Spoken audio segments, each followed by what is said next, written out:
Icy had a dream. Icy had a dream. Martin had a dream. I'm saying Martin had a dream. Yo, Kendrick, I got this. Take a night off, dog. Chill. All my life I spent up in the gym. These haters will die much to their chagrin. I promised my mom she'd see her son win, so I could tell my story straight from where it began. Goddamn, this shit's a struggle. Yeah, this shit's a struggle. I stay humble, but fuck it, I'ma go and burst this bubble and retire, but you can't hide what's inside my mind is zip tied from all this damage that been planted. Goddamn, you can't have it. I'm gone like Hocus Pocus. I kiss off the glass, drive past like a Mazda. What quicker than you can say he should've passed. We've got a chance now for our starting lineups from point guard to center. This game should be a good one.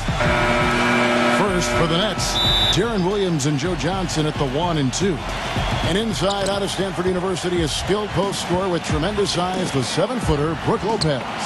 Then it's Pierce, and it's Garnett in at the power forward. And for New York, Amon Shumpert is out there with J.R. Smith. And in the middle, the 2012 Defensive Player of the Year, 7'1" rebounder, shot blocker, and leader Tyson Chandler. Then it's Anthony, and it's Stoudemire in at the 4 spot.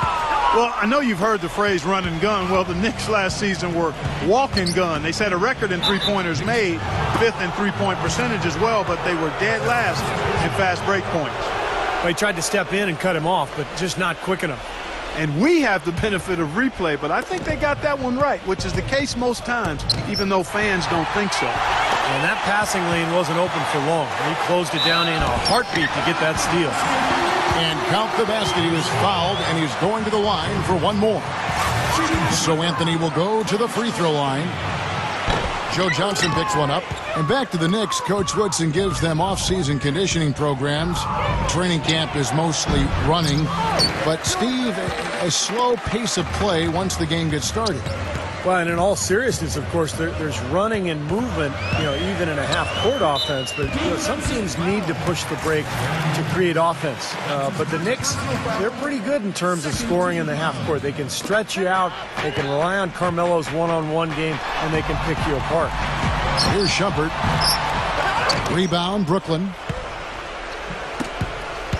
1:53 left to play in the first quarter. And let's get this update now from Doris Burke, who's across the way on the sideline. I had a chance to talk with the head coach for Brooklyn. They'll have their hands full with the Knicks in this one, and I asked him how he planned on playing them. He told me they have some big names. Melo, Kidd, Amare, the list goes on. I think we can beat them with our depth, though. The deeper into the benches each team goes, the better advantage we'll have. We'll see if his bench backs up his remarks, guys. Thanks, Doris. Anthony drives in. Outside jumper. He dishes it to Smith. From beyond the arc and then some. Smith's got himself on the board with 3 there. That is not enough coverage. Got to do better than that defensively. Basically no coverage. I mean, defense did not look very good there. Garnett kicks to Lopez. That's out of bounds. Brooklyn will retain possession. That was an awfully risky pass, guys. Lucky it didn't wind up as a steal. Well, it nearly did wind up as a steal, but no harm done in the end. They hang on to possession. Here's the pass to Karolinko. Good work defensively by Anthony. They were the new kid in town with all new uniforms and a new arena last season, but the Brooklyn Nets actually played at a very deliberate pace. Part of their success playing at that pace had to do with the fact that they took good care of the ball. And if you saw the roster, it makes complete sense for this Brooklyn team. They have guys that can get out and run, but they also have a group, Steve, that has big bodies and knows how to create offense in the half court.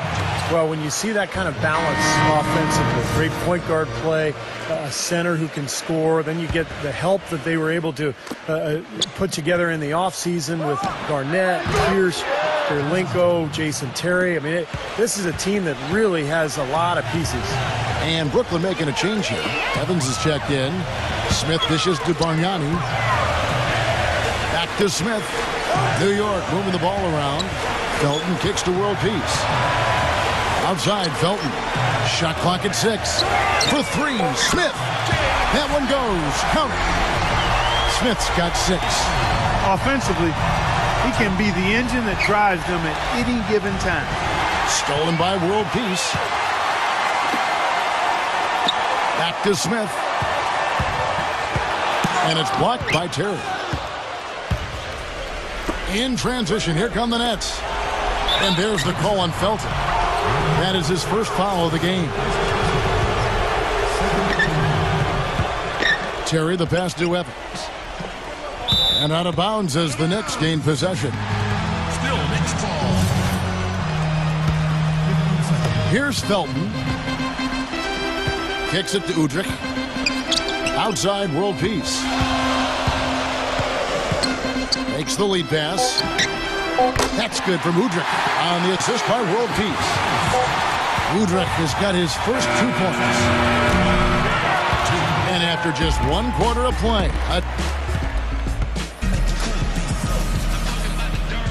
welcome back, everyone. A lopsided first quarter in the books already as we start this second quarter. And what stands out to you from New York in this one? Yeah, this team is on the same page, no question. They're right where they need to be offensively.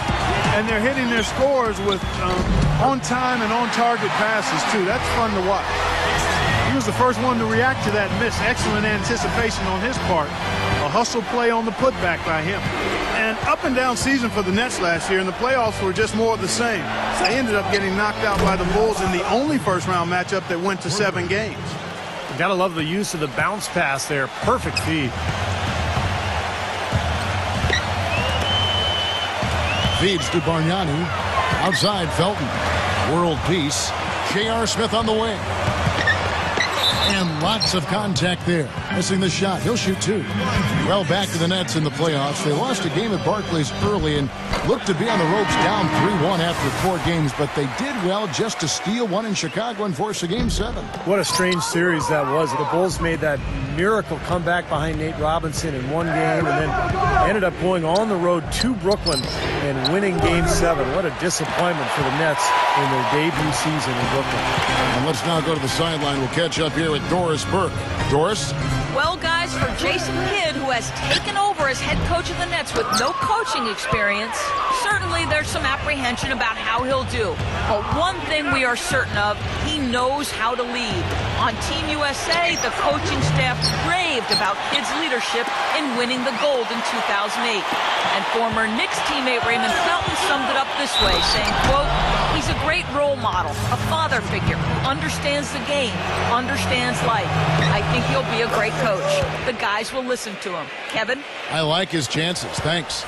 Well, for a long time, for the New York fans, going to see a Knicks game was an exercise in masochism, but they've turned it around in a big way, and now this is a tough place to play for a road team. Boy, he found the perfect spot behind the arc there. Big gap in the defense. And the first timeout called of the game for Brooklyn. And Clark, that's what winning's going to do for you. The Knicks had the second best home record in the East last season as they won 31 games here. Well, you know, Kevin, there's so much mystique here in this building. I mean, everybody loves to play in New York. It's the mecca for basketball in this country. And when NBA players come into New York, they can't wait to play against this Knicks team. And the Knicks, they want to defend their home floor. And the Knicks decide to take their first time out here. Jaron Williams checked in for Jason Terry. Quarter number 2, we're about 2 minutes in. Felton dishes to Smith. Stoudemire, right side. And the layup's good off the glass. And Brooklyn has possession. It's a 10-point game. Out to Kirilenko. Johnson outside. Pass to Blotch. Rejected by Chandler. Felton with the ball. Williams picks him up. Outside for Felton.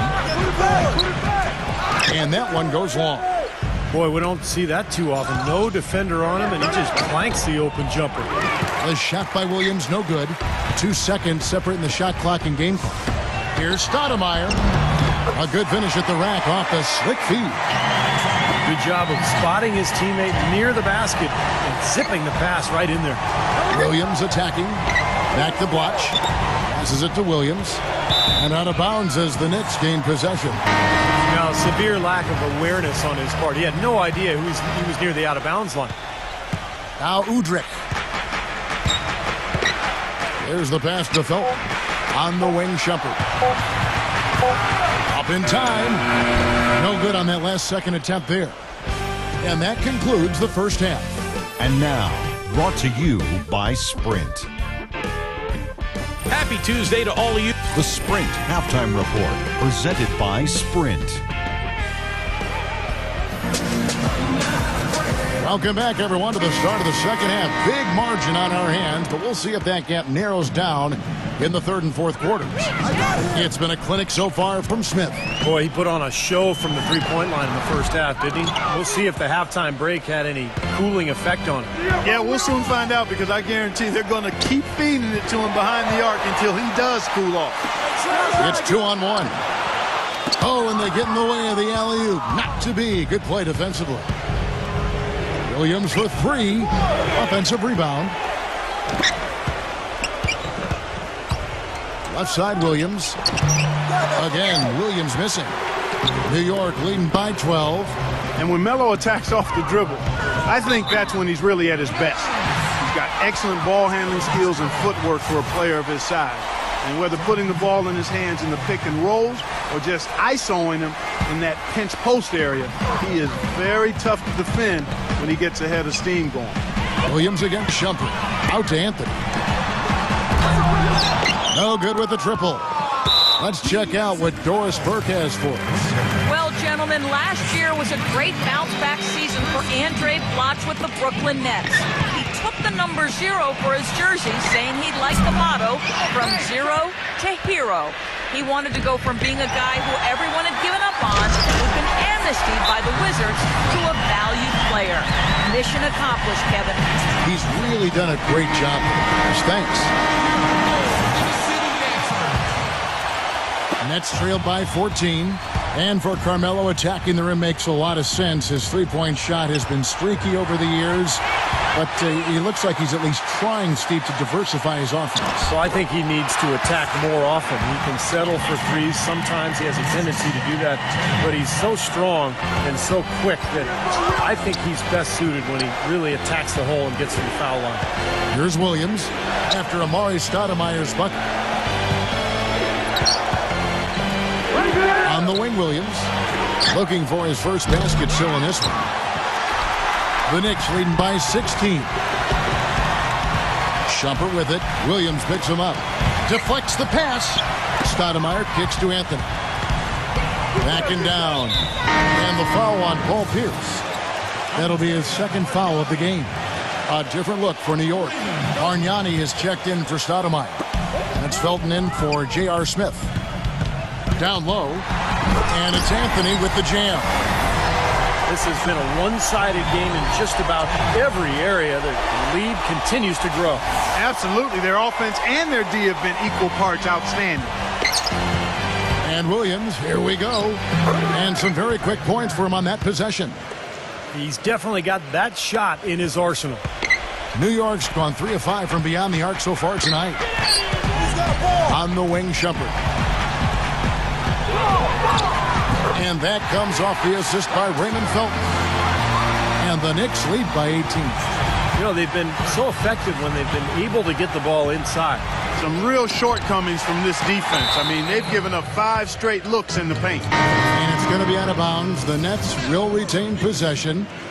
Meta World Peace, he's checked in for Tyson Chandler. Off the inbound, Deron Williams again. Williams has got 4 points in the quarter. And he's someone the defense has to keep track of at all times because, you know, even when he doesn't have the ball, he moves so well without it. He's constantly a threat to catch and shoot. And what a maestro he is as well. I can't tell you how many times I've seen him throw what looks like a blind pass, and I wonder where it's going, and suddenly it's right on target in the hands of his teammates for a basket. Felton attacking. Out of bounds. Knicks ball as New York keeps possession of it. And so here is New York. There's the feed to Carmelo. Out to Smith.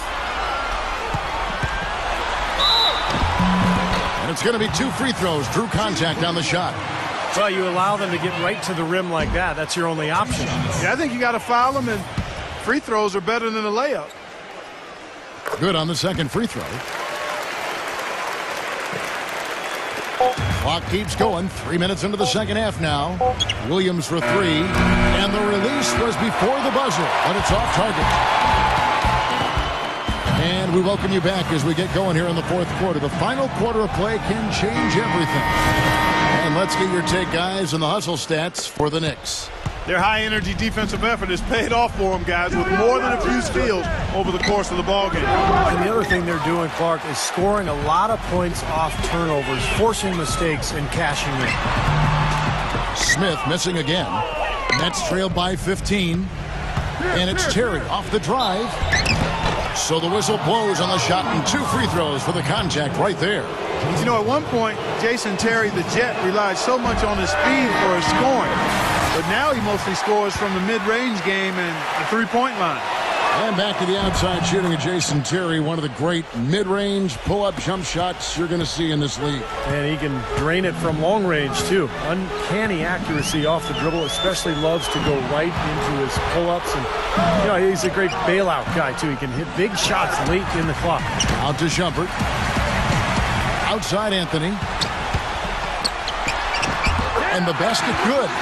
You know, they're being very one-dimensional right now, going to the post every time. But if it works, you don't need another dimension. Well, they're taking this defense to task, quite honestly. Every one of their last 10 points have come in the paint.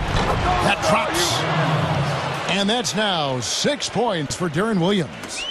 I give him credit. He didn't have much confidence going in the first half, but he's picking up the pace here. Here's Anthony. Bounces high off the rim and drops. Anthony's got 4 points now in the quarter. They've been getting it inside at every opportunity and getting results, too. It's a great formula, and it's really a sign that the offense is clicking. Just over a minute played here in the fourth. And there's the whistle on the shot. Took the foul, shot misses. He'll be shooting 2. Last season for Deron Williams, his lowest assist per game average since his rookie season, down under 8 a game. Something he said, he talked about himself being a system player, looking for maybe a more system offense under Jason Kidd now. Outside jumper. And there's the big-time jam as he slams it right over Garnett. Every point they get now puts them one step closer to the W. If they're not there already, Steve, just a tremendous all-around game of basketball they play. It's good. Great play by Williams to set it up. And back to that comment from Williams about being a system player. I know he expressed some difficulty going from the flex offense, Clark, that they run in Utah to the system they were running in Brooklyn. Yeah, I think more of an isolation offense here, and some said he was wasting shot clock time dribbling around, but it may be that he was asked to do more. I mean, Utah has so much movement off the ball. It was more of an equal opportunity type offense that enabled Williams to make the play with the pass as opposed to making it with the dribble, and there is a difference. Doris Burke has an update for us. Doris? Hey, guys. Well, Mike Woodson had some advice for the team over that last break. He was propping his guys up for their defensive pressure, saying, listen, the pressure you put on them has been fantastic. Keep pestering them, keep forcing turnovers, and we'll be in a great position to win this thing. All right, Doris. That's a battle they haven't been winning today, guys. Their work on the glass has to improve. And that's not the only thing that's gone against them. Now, here's Lopez. Following the miss by Carmelo Anthony. The open shot by Pierce. And that's good for 2 as he grabs the feed. One of the reasons they're behind is because we haven't seen enough of that. He needs to become a bigger part of the offense. Way too loose on that inbounds pass. And a whole new group out on the floor right now for the Knicks. Williams kicks to Garnett. Laid in with a nice touch off the glass. Looks like they're going to finish strong, but just aren't enough ticks left on the clock. Well, Steve, it's a good run they're having now, but they just waited too long to have it. Now here's Hardaway. World peace, the pass to Hardaway. And the foul called on Kenyon Martin. That's his first foul. For Brooklyn, they've gone 4 of 7 from the field since the beginning of the fourth. Williams can't hit. For New York, they've gone 5 for 9 from the field in the final quarter so far. And it's out of bounds to the Knicks as New York retains possession.